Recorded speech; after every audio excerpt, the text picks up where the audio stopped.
typically do it in your in a studio. studio, not right like outside. Yeah, No. professional lighting, audio. Before I had got to that next level, I was taking this everywhere with me, but I haven't done it in so long.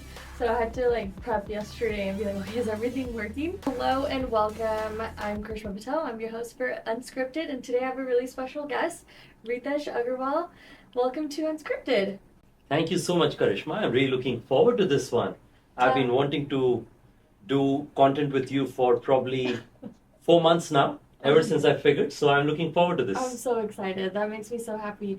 But tell us a little bit about you, who you are, and whoever's listening who doesn't know what you do. So, hi everyone. My name is Ritesh. I started this company called OYO when I was 19 years old and have been building this now for 11 years. I also now chair G6 Hospitality, which is the company which owns Motel 6 and Studio 6. That's one way to describe myself. The other way to describe myself is this rebellious kid from the eastern half of India who had big dreams and has been doing everything he can to try and pursue it. Oh my god, I love it. What's something totally random that no one would know about you and would surprise people? Well, I think considering the fact that I've tried to be as open as possible, I think there's very few things that about myself that's not known by people. But I'd say the one fact is that I have zero FOMO in my life, which means that if I like something, I don't mind just doing the same thing for a long period of time. Take, for instance, breakfast. Yeah. There's a certain kind of breakfast that I liked 3 years ago, and I've had the same breakfast probably every day for the last 3 years. Do you still eat that breakfast? I still eat that breakfast. What is it? Yeah, it's oats, just simple oats. Oats with honey, that's it. Well, it's simple, effective. It keeps you full for a few hours. That's all that It's matters. perfect, yeah. I mean, and my view is that if something works, I have no interest in going and trying finding something completely different. A lot of people have this sense of FOMO, right? That I haven't been to this city yet, I haven't been to this hotel yet, I haven't had this breakfast yet. I have no FOMO. Yeah. If I like something, I'm happy to keep doing that for my life. You have a joy of missing out, JOMO. I have the JOMO. That's a good way to put it. I have the joy of missing out. Yes. Because who knows if I have something else and that's not as good as the one that I have now. Yeah, exactly. Do you remember when the exact moment OYO was born? Like, were you doing something random? You know, it was never like a single moment where a bulb went off and I thought I should set it up, right? I think, but I do remember this very clearly when I had this joy in my mind thinking, gosh, this can be very, very big. It started by, I was in this place called Dehradun. Dehradun is in northern half of India. And that's where my then girlfriend and now wife was. So I'd gone to visit her. I was right out of my 12th grade. We dated for 11 years before we got married. So I'd gone to see her.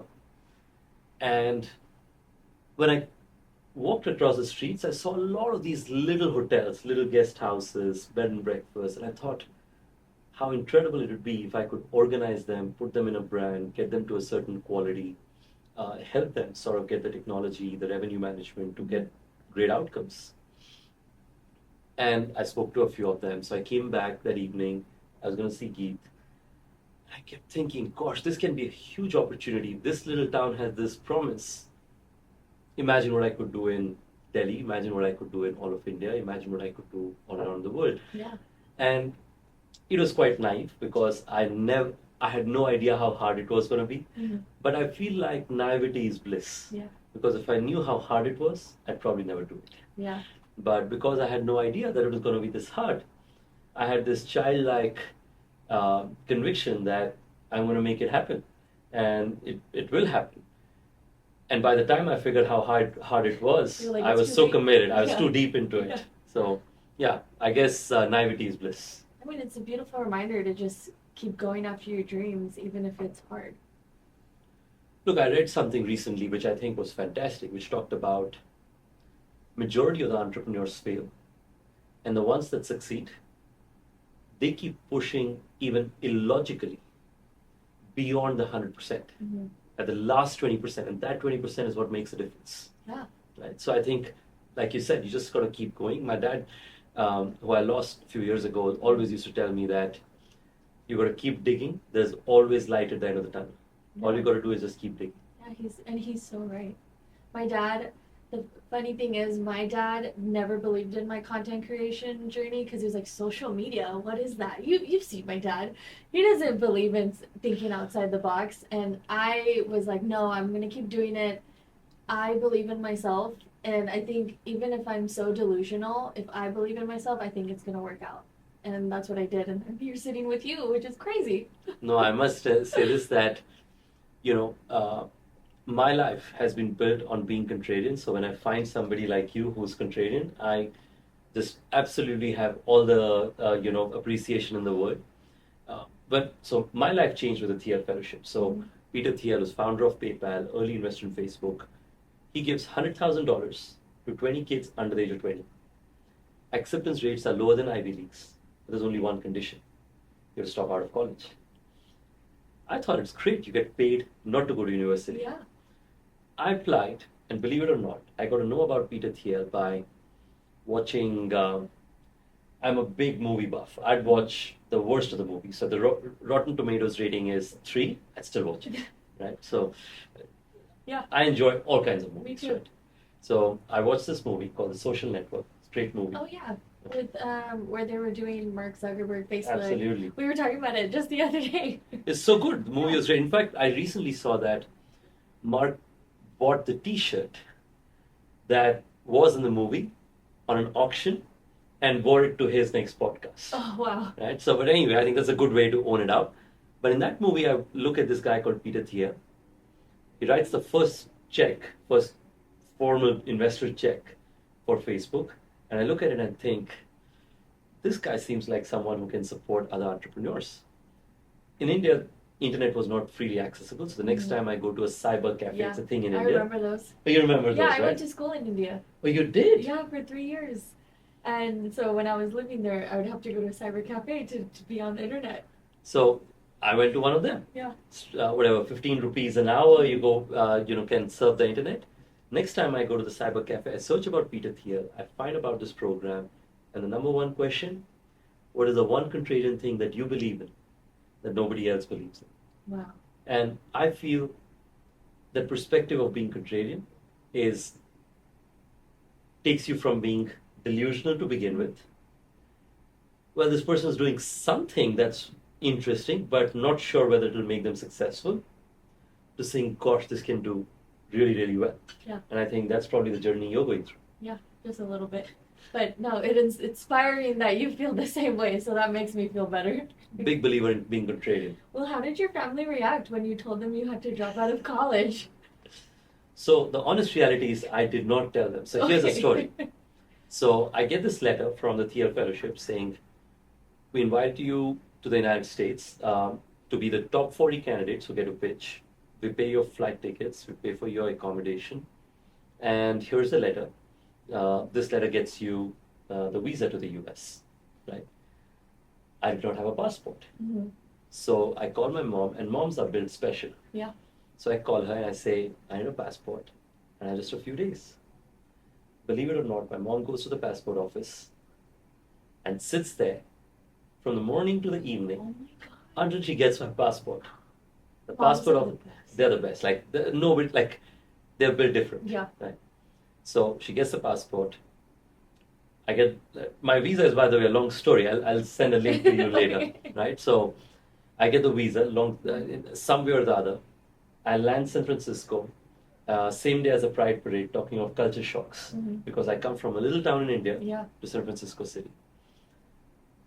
So I pitch, and then eventually they say you can be a fellow. Now, my mom asked me that, how are you going to the US?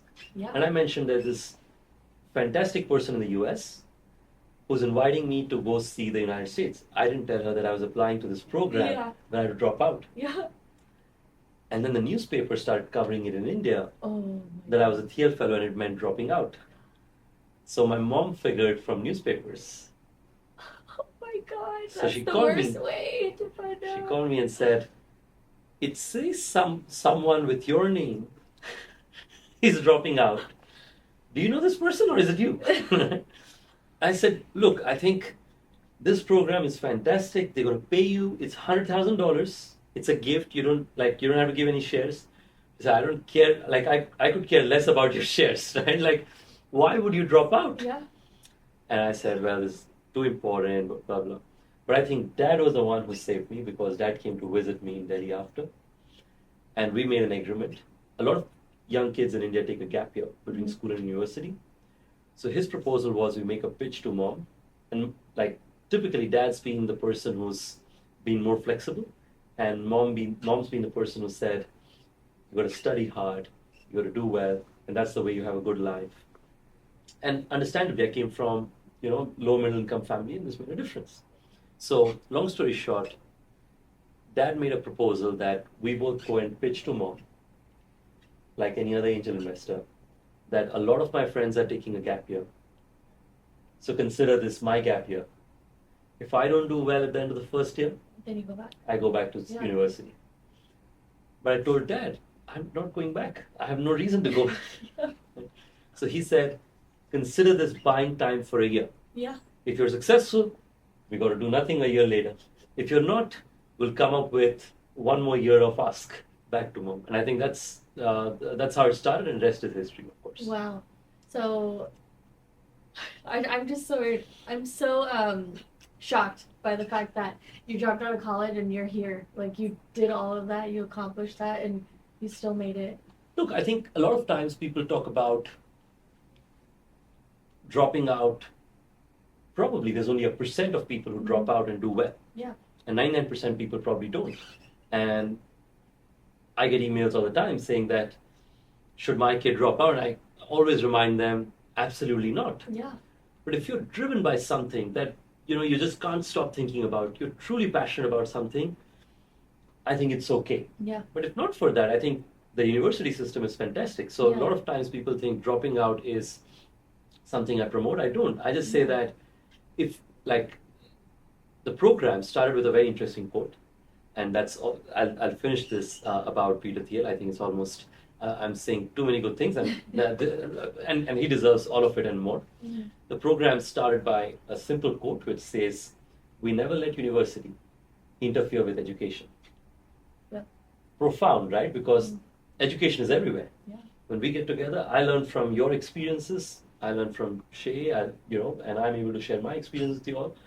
That's education. Yeah. So university is just one of the forms of education, Mm-hmm. but there's so many other forms that exist out there. No, that's so true. You're learning every single day with everything you do. Well, you've built a global brand, but what was your very first win as an entrepreneur that you were like, damn, I can actually do this? The first one, look, I think for anybody in the hotel business, Karishma, I think the first hotel is special, right? So the first one that I signed up was in Gurgaon. Gurgaon is a little town right outside of New Delhi. Mm-hmm. The property owner had a different business. He bought this property just for asset appreciation. And I went to see him and I asked him, can I come bring more revenue to your hotel? And I want to put my brand here. He said, do you have any other location with your brand? And I looked at him and said, no. So he said, look, looking at you, I think that you're probably never going to be successful. Oh my God. But that said, my location's not doing any better anyway. Mm-hmm. So I'd give you my property with a condition that you manage it as well. So I'd do it. Yeah. Because I had nothing else. Yeah. So I said I'd do front office, housekeeping, whatever it takes, because I want to get started. Yeah. And I think when he signed up with me, I went from having no place to live to having a hotel which you manage and has your brand on top. Yeah. It felt like I'd won the world. Yeah. I could do anything after that. Yeah. And I think, once you've lived through those days, I think nothing can scare you. Yeah. Nothing can scare you after that. Yeah. I remember living in the motel life. But You lived in a motel yourself? I lived only, but I was so young. But from hearing my parents' story, because they grew up in the motels, they run it, they lived there, managed it, and I think they would have the same aha moment as you, like when my dad got his first motel too. So I remember living in it, but I don't remember much of it. I was 5 years old. Very fortunate that I didn't have to live long, but my parents share so many stories, and it's not an easy job. It was I'd say, look, and switching gears now, I think I was recently speaking to a group of people Mhm. who are all second generation or first generation entrepreneurs have done very well for themselves. And one of them mentioned that, Ritesh bhai, how do we make sure that our kids are as hungry? Mhm. I, I think my answer to that, and this is the opposite of what I was saying, Mhm. I actually feel that when you have nothing to lose, life is easy. Mhm. Right? My answer to them, that group was, imagine being in a room where you're constantly being judged, saying, will you outcompete what your previous generation did? Mhm. Constantly searching for some mistake that someone would make, versus someone like me who had nothing to lose, Yeah. right? So if I lost, people would be actually like they would have sympathy, genuine Yeah. sympathy for it. But if somebody has some resources and they fail, It's like, oh, look, you already had all that. and you still fail, Yeah. but failure is a part of life. Yeah. Everybody fails. I think so. I believe it's harder on uh, folks who have one generation of Mhm. family success to set up a business than doing it in the first generation, which is slightly contrarian. Yeah. But we started the discussion with being contrarian, so Yeah. I thought I Yeah. get the right to be contrarian a few times. No, I love that. I've seen that you're part of Shark Tank India. How do you manage to do it all? Also, do you love being on Shark Tank India? I love being on Shark Tank. It's a lot of fun. I think I meet some fantastic companies, and besides the fact that we sometimes have a little bit of argument between sharks, I think uh, the amount of fun we have learning about these companies, seeing stories of these entrepreneurs, it's incredible. And I also like my clothes because I used to wear like the same clothes, white shirt and blue jeans through my life. And then the first time I go to Shark Tank, they say, well, you're going to have somebody who's going to dress you up, style you. That's fantastic. Why not? So I think I like Shark Tank a lot. I think it's the quality of entrepreneurs. I call Shark Tank a mini MBA. Mhm. Over a weekend, when I listen to companies, I learn about so many sectors, so many industries, and you make money by investing in them. So I love Shark Tank India. I think it's fantastic. And purely empirically, and I hope I'm getting this right, more people watch Shark Tank India than almost any other Shark Tank around the world. Wow. Right? So the I mean, amount I've of watched a few episodes on YouTube of you and watch it, and it's really entertaining too. right? So it's huge, and it's done like that. Yeah. To that point, I think it's done in entertaining and information Yes, setting, yes. which makes it unique, and it reaches the last mile. In India, you'd see families. Like forget India. I think here, I was at the BAPS Mandir in New Jersey. Mhm. I think a few months back, and there was almost everybody there had seen the tank. They had watched a few shows. They had an opinion about some company or the other. I think it's incredible that the show has an impact around the world. I think in the US, I was in Japan recently. I was in Italy, and all of these places I find people who Denmark, where That's so people sort amazing. of watch it, especially because the Indian community is increasingly impactful around the Yeah. world, and then they get their friends hooked up, Yeah. and it keeps adding, of course. Well, how do you manage to do it? You go to Shark Tank. Well, you do Shark Tank. You come to the U.S. all the time. You also have a family. What keeps you sane? Oh, well, Because you do so much. It gives me. I feel overwhelmed no, listening to I you. feel. Look, the way you should think about it, very much like how you feel about being a content creator, right? Mhm. The reason why you put your heart and soul into it is because you think, I had not found my calling, but I found my calling now. Now that I found it, I want to give everything I have Yeah. to make it successful. In the same way, I feel like God's given me this opportunity by mistake because I didn't know anything special to get this. The place I come from, it's a small village, majority or town, most people earn very little incomes.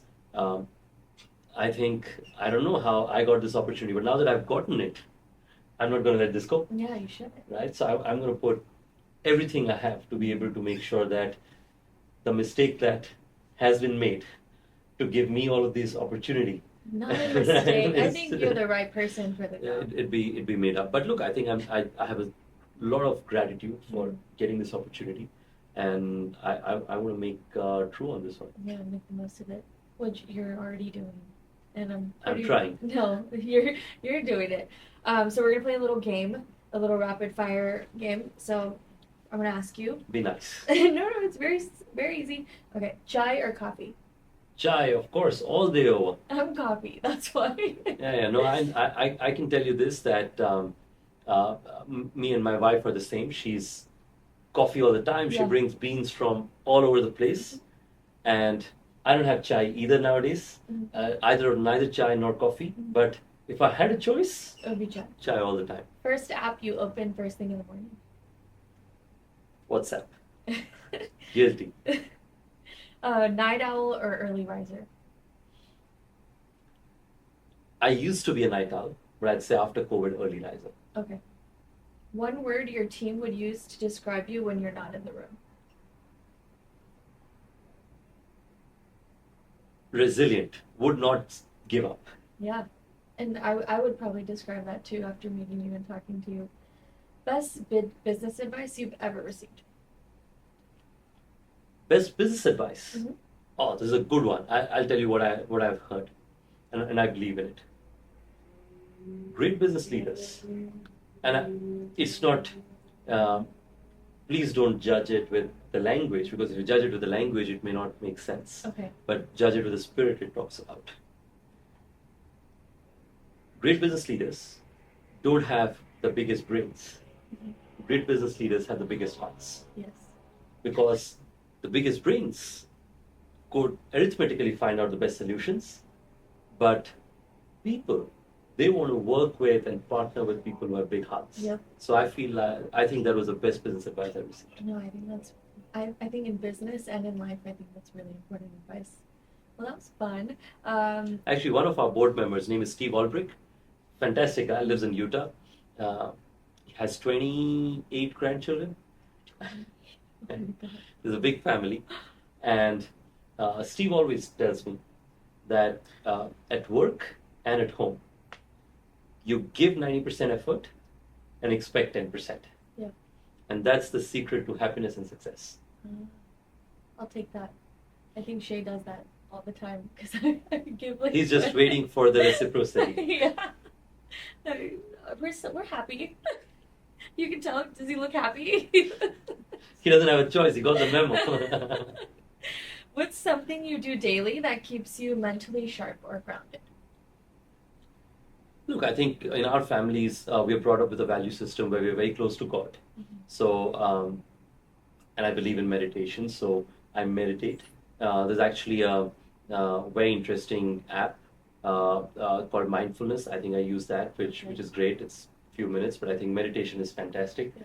And the second is, I remind myself of the people who've helped me. I think what people forget is, for someone like you who creates great content, or someone like me who's in the business of entrepreneurship, we're just representations of the great work so many people around us do, right? And I think, just being grateful for it is something that reminds you that there's more to it. There's more to it than yourself. I like that. What's been the biggest mindset shift being a solo founder to running a global team? Honestly, everybody thinks that a founder's job is like you're the boss, but really you're somebody who's working for everyone.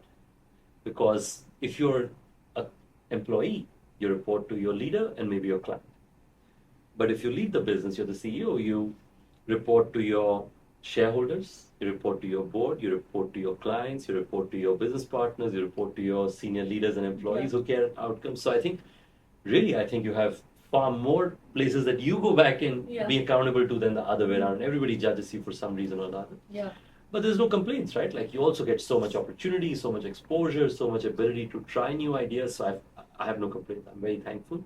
But yeah, I'd say that the biggest shift in my mind has been bring great people, give them great opportunities, and get out of the way. Yeah. They'll end up doing a great job themselves. Yeah. So talking to you, it sounds like you lead with your heart a lot. So have you found it harder to lead with your heart or with logic? Look, I have great colleagues who are exceptionally logically driven, Yeah. right? Uh, and I am driven by a lot of the logic that they bring, but I try to bring my own learnings. I'll tell you this. I work with my colleagues who went to Harvard Business School, Cornell, like the best schools around the world. And I asked, and we have a Monday morning management committee where the entire leadership gets together. And I asked myself, what value do I bring in this room, which is unique to all of them because they happen to be the best finance folks, lawyers, people organizations, salespeople, technology people. What do I bring in this room that none of them do? Mm-hmm. And the value I learned that I bring is grounds up knowledge, which is perspective, which is what only an entrepreneur can bring. Yeah. So I always, look at everything that my colleagues bring to me with logic and ask myself, what is the knowledge I have built by being an entrepreneur who's built something grounds up that I can apply into the same decision?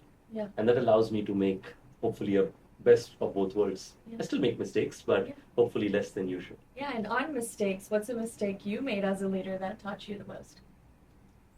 I'd say, if you ask any entrepreneur, I'm sure that's true for both of you.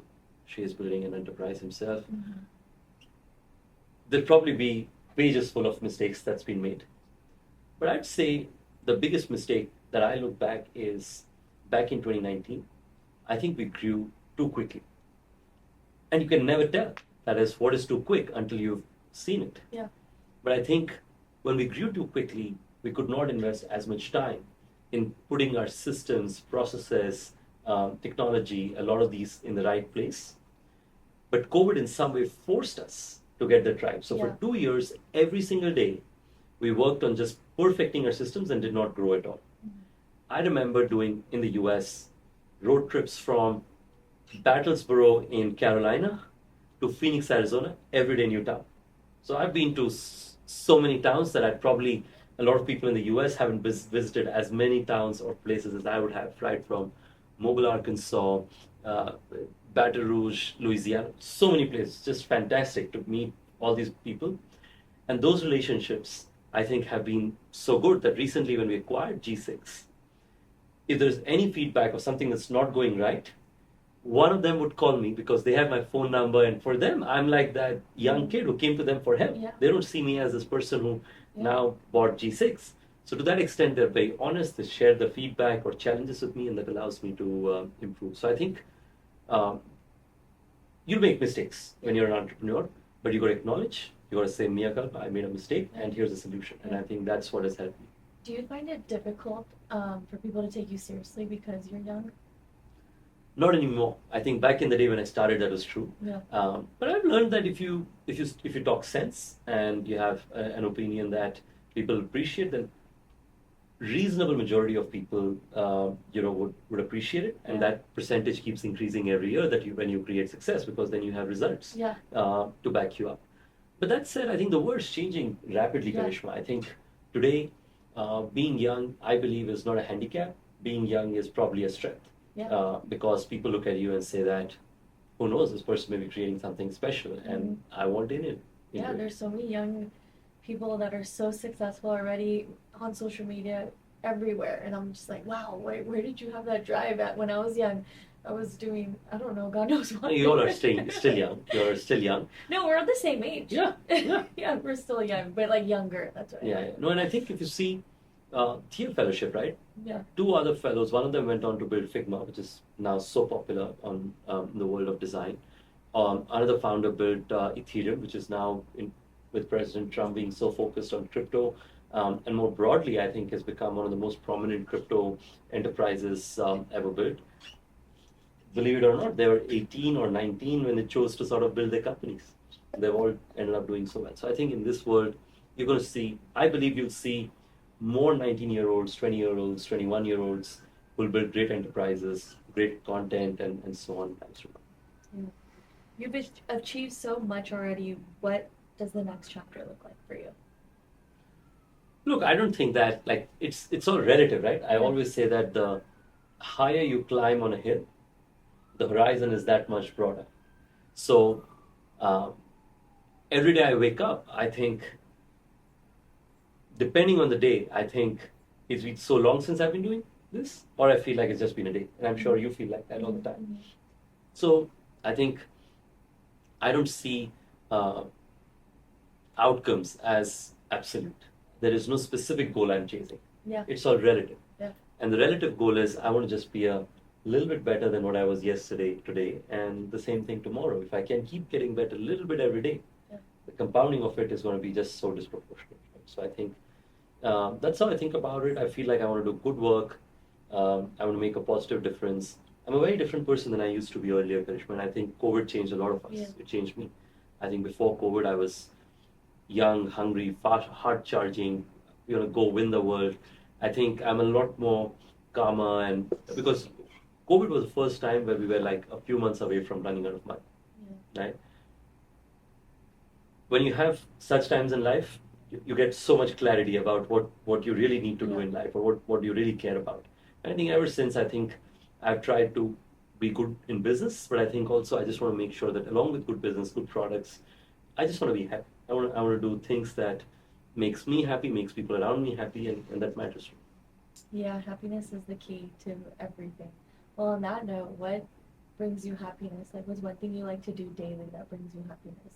I know we talked about grounding, but what about like going on a walk or? Look, you mentioned I come out to the US often. Yeah. I spend 15 days a month on the ground meeting people, Mhm. right?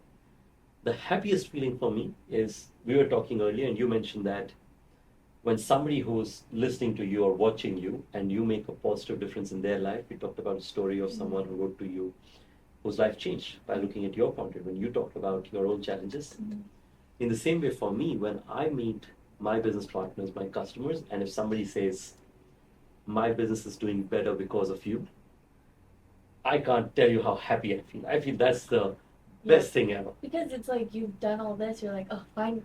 At There's least validation. it's inspiring someone. Yeah, it's validation in what you're doing. That's right. And I think a lot of people think that, when I meet our franchisees or partners, they always say, gosh, right, like, you're so empathetic. Very rarely CEOs do this, field visits and so on. And I always tell them that, look, I do it, frankly, very selfishly because I'm searching for gratification or what is needed to deliver the gratification. So in every meeting, I make notes, and at the end of it, either I've learned something that I should do to create more success, or on the other hand, I received appreciation, which is already also a good thing. Yeah. So I'd say that's what makes me the most happy. Yeah. Well, Besides, I love great food. yeah, I love great food too. I love great food. We just had some great food. I love Punjabi food, so like Amritsari kulcha is great. That's one of my absolute favorites. I come from Odisha. We have great cuisine there. I'm a great, I'm a sucker for French food. It's so nice. There's quite I love great food, so I typically try and hold my calorie deficit, but a few days I'd go excess like a lot over. Yeah, because same. there's great food day. Yes, you have to enjoy it. Well, final question.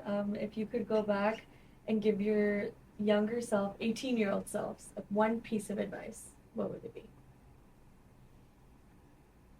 I'd tell my 18-year-old self, don't be too hard on yourself. Yeah. Right?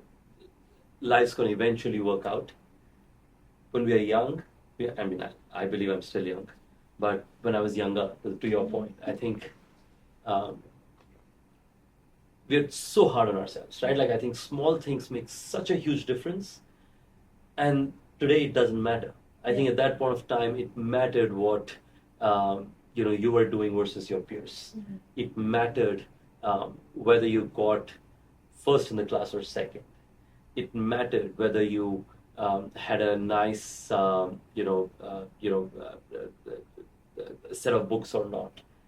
Doesn't 10 years later, it just doesn't matter. Yeah. How you look, how you dress, none of those matters. I think what matters is, did you have a good time? Yeah. And I think whatever makes it a good time, take advantage of it. Yeah. That's what I'd say. Well, thank you so much for doing Thanks for having me here. Thank you for doing this. I'm so grateful for your time. And just for all of you to know, we are here at San Antonio, and that's where we are shooting. So I enjoy coming out of San Antonio to Corpus. I've been to Corpus more than 10 times. So I'm in the tourism business. So if you haven't been to San Antonio, do come home.